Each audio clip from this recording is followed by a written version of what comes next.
welcome to Tech Law Talks. I am Anthony Diana, a member of Reed Smith's Tech and Data Group. In each episode of this podcast, we will discuss cutting-edge issues on technology, data, and the law. We will provide practical observations on a wide variety of technology and data topics to give you quick and actionable tips to address the issues you are dealing with every day. Hello, this is Anthony Diana from Reed Smith, and I welcome you to our podcast series regarding eComms for financial services that we are partnering with Smarsh. Today's podcast will focus on supervision for eComms and what must be supervised or surveilled, sort of the trends in the industry, as well as some of the challenges that we're all dealing with. Today, I'm joined by John Lukowski and Kiran Somashekara, partners from Reed Smith, and from Greg Breeze from Smarsh. So thanks all for joining. Why don't we start this with John just giving an overview of what are the legal and regulatory obligations regarding supervision and surveillance of electronic communications for financial institutions. Hey, Anthony, thank you so much.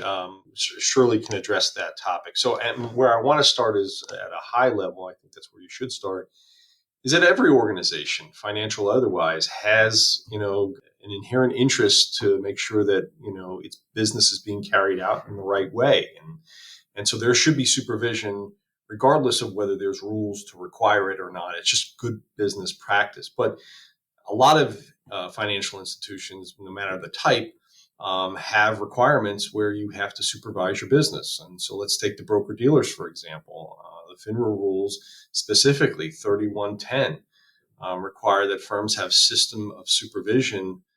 They have to establish it and maintain it in order to supervise its business or the business activities in which it engages, in order to ensure that they comply with the securities laws. And part of that system that you need to maintain is a written supervisory procedures. And within the written supervisory procedures and the system that you're requiring, the firms need to have systems in place to monitor and supervise the incoming and outgoing correspondence of the firm, as well as the internal correspondence of the firm. It's not just FINRA Rule 3110. FINRA has come out with guidance that I think is frankly very helpful. There's a regulatory notice 07-59, and then there's also regulatory notice 1410. There's other notices, but those two are the major ones. But yeah, I mean, it all springs from common sense, like most things, most rules. But in particular, at least in the broker-dealer space, you have 3110 that requires supervision. Yeah, thanks. And Kiran, so what are the regulators' views of this? Are they focused on this issue? Why should the broker-dealers, financial services care about supervision? Yeah, I mean, well, in addition to knowing what's happening in your business, there are, the twin concerns of complying with your regulatory obligations and also risk mitigation. And let me start with regulatory interest in firms supervising their electronic communications. It's a relatively recent hot issue. There have been a number of pretty high-profile cases and fines coming out of the SEC over the last year and a half, in which firms were sanctioned for failing to supervise their employees' and officers' communications about their business because they were using platforms that were not part of the firm's supervisory structure and that were not embedded in the firm's supervisory structure. Regulators, especially the SEC and FINRA, but other regulators as well, want to know that firms are thinking about the issue of supervision with respect to their electronic communications, and that they're considering carefully the types of risks that could arise in their employees' communications, whether that's with clients, with the public at large, employees' communications with regulators, for example. And so regulators generally will always look to firms when something goes sideways, right? So when an employee or a customer files a complaint, or an employee is involved in a complaint or in a regulatory inquiry, and there are communications that the employee engaged in that evidence perhaps misconduct or potentially violating certain rules or policies, the regulators will generally look to the firms to say, hey, what were you doing to supervise these communications? We'll get into this in a little bit more detail going forward, but doesn't mean that you need to review every single email, text message, and instant message chat that all of your employees ever generate. For most of you, that would be impossible. But there's guidance that essentially requires firms to develop their own risk-based systems to identify the types of communications that they need to supervise and the procedures and policies that will govern that process. And suffice it to say that firms that actively think about these issues and develop robust policies, procedures, and controls, and update those policies, procedures, and controls more consistently, generally are viewed better by the regulators, whether that's in an investigation and enforcement context or just generally during the exam cycle. When a regulator comes in and says, "Hey, what are you all doing to supervise your registered person or associated person's communications?" The more you think about it, the more your policies say, and the more you follow your policies, the better off you'll be. So, Greg, just in terms of supervision, we got about the requirements and what the regulators care about, but how about how do you actually do supervision, and what trends do you see in terms of the way firms are both conducting supervision and how they're doing it, why they're doing it, and the like? Yeah, that's there are actually some pretty interesting changes in the way that organizations are addressing those mandates. It varies very significantly based on the size of the firm, the risk profile. So I still see some of our customers are literally just manually reviewing in Outlook a set of messages for their employees. That obviously doesn't scale very well. So if the larger organizations are leveraging a lot of very scalable cloud technologies that include, in many cases, some form of NLP, so that they can get a more about the meaning. I'm looking for rumors and secrecy or quid pro quo, any sort of language that influences that versus a set lexicon of terms for customer complaints. So it runs the gamut everywhere in between. And sometimes people have a like standalone system that has taken a copy of messages that come in and processing those separately. Others built into their books and record systems. So it comes down to understanding what is my risk profile? What is the volume of content that I need to be looking for? How much manual resource am I willing to apply versus spending a little bit more money on using artificial intelligence, machine learning based systems? And Greg, are you seeing firms go beyond sort of the legal requirements and regulatory requirements that John was mentioning and doing it more broader based for the Yeah, entire? absolutely. So there's there's the supervision mandates from the SEC, but many firms are also implementing their own surveillance platforms for broader risk and security analysis.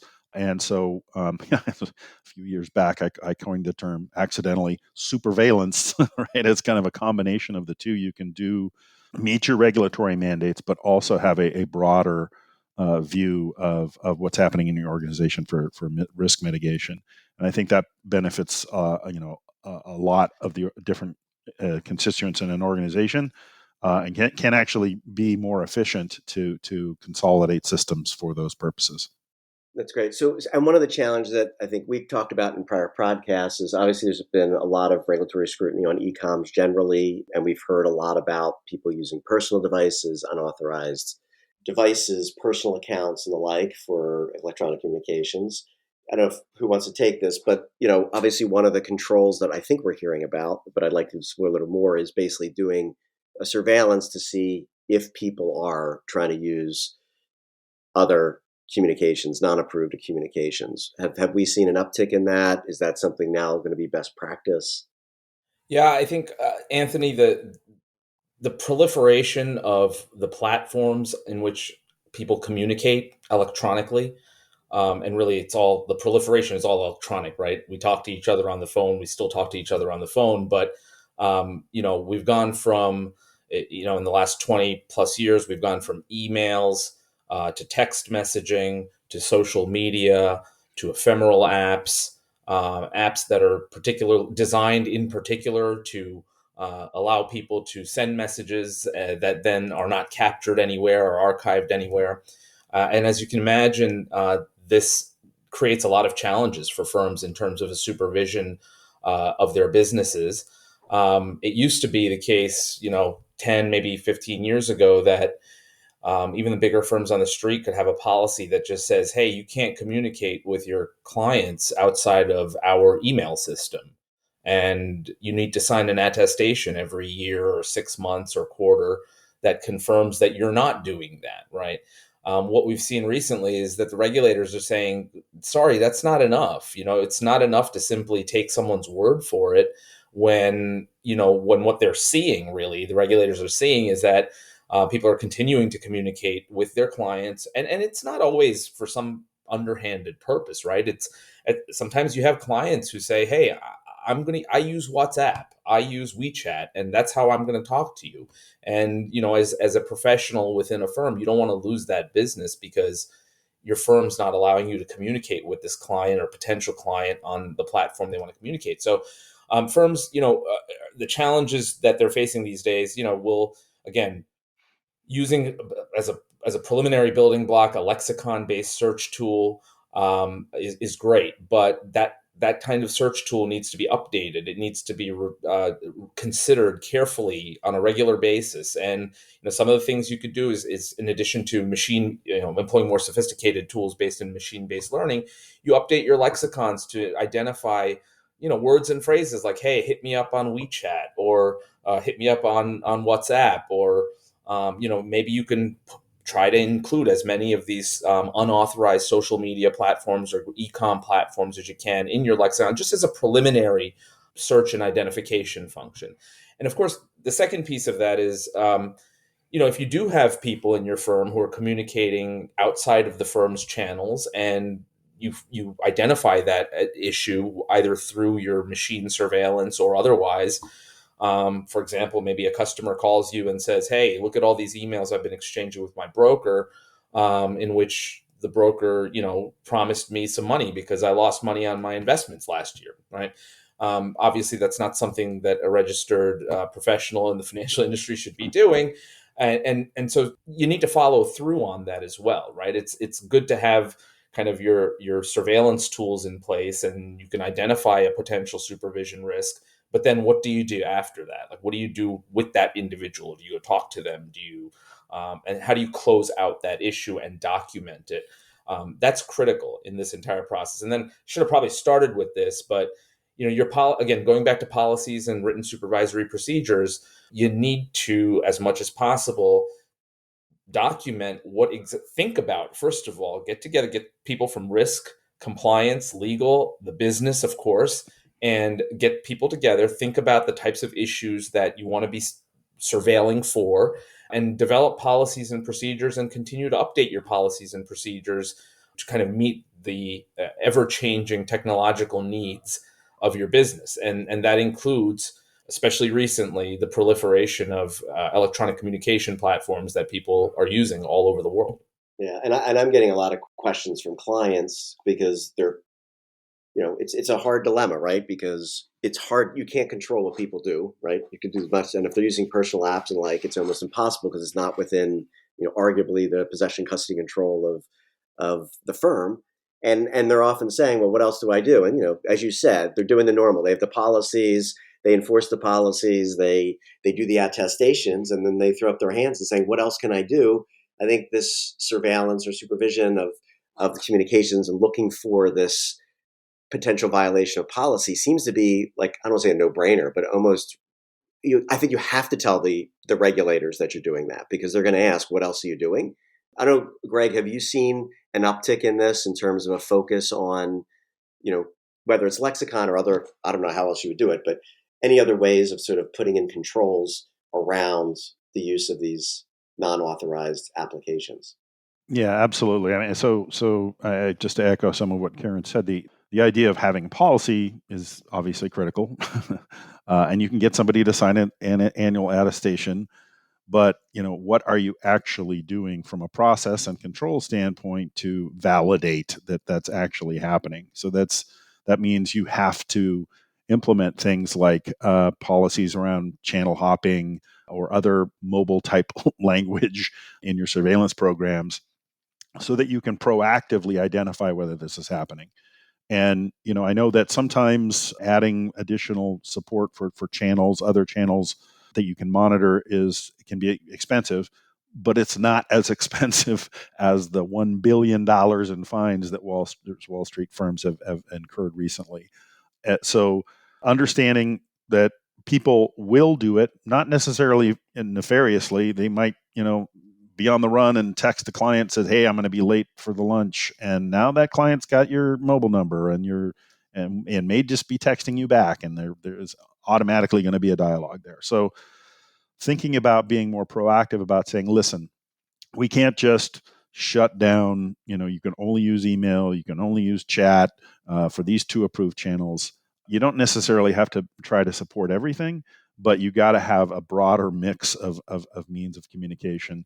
And that's just exploded since the pandemic. It even begs the question, what is eComm, right? When you're, the podcast that we're doing here, or in a chat room, or Zoom meetings, things like that, that's how business is conducted in a lot of ways now.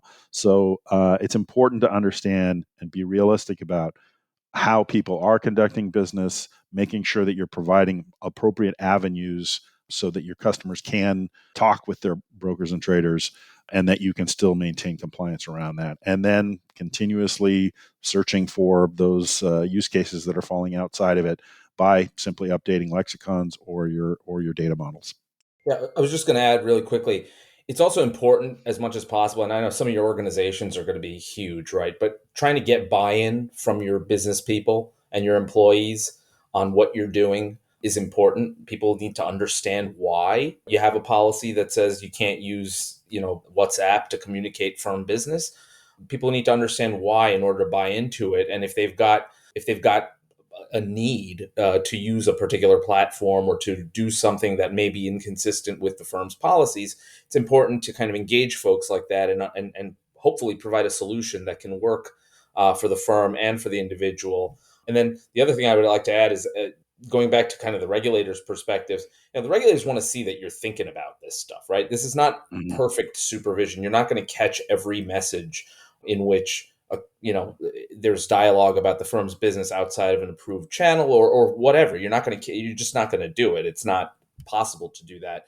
The important thing is that the regulators need to see that you've thought through the issues and you've developed a meaningful supervisory plan and control system that will mitigate the firm's risk and regulatory risk as much as possible. And you need to be able to document that and demonstrate what you're doing in case something does slip through the cracks. And I think along those lines, we want to close on a really difficult issue, which is foreign languages, right? A lot of the people listening here are probably in large organizations that are global.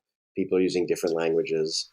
Like, how do you deal with foreign languages that when you're in a global organization and you're trying to implement as good a supervision or surveillance program as possible? I don't know who wants to Anthony, I could take that. I mean, I think it's somewhat straightforward. I mean, if you choose to engage in business in a certain locale or with folks who speak a certain language, your obligations just don't go away because you don't speak that language. I mean, if you choose to engage in the business of dealing with people who speak a different language and therefore get eComms that are written into, you have to, structure an apparatus where you can supervise those just as well as you can supervise the ones written in English. I mean, I don't think it's controversial. Well, not controversial, but difficult to implement, right? I think, Yeah. Greg, Certainly. I mean, in how many cases that we've handled where, you have, emails that need to be translated and it just has to be provided for if you're going to do business on a global basis. So, Greg, what do you see people doing in terms of the foreign language issue?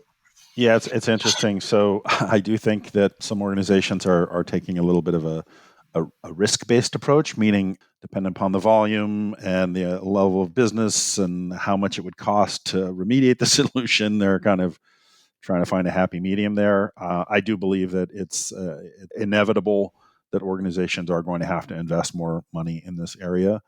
And there's a number of different approaches to handling it, whether that's, and it's going to be very specific to an individual organization, meaning, do I have actual compliance teams that are in that particular region or speak those languages, or do I need to translate the actual messages so that my existing lexicons can run against it?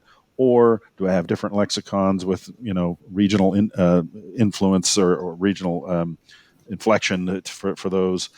Or do I leverage machine learning based technology that can actually, you can have, again, the idea of rumors and secrecy, quid pro quo, that it doesn't matter what the language is. It can intuit those things independent of language. So sort of dependent upon the number of regions and languages that you've got, where your people are located that are performing the compliance, there's different solutions that you can absolutely implement to meet those requirements. But sounds like it costs money.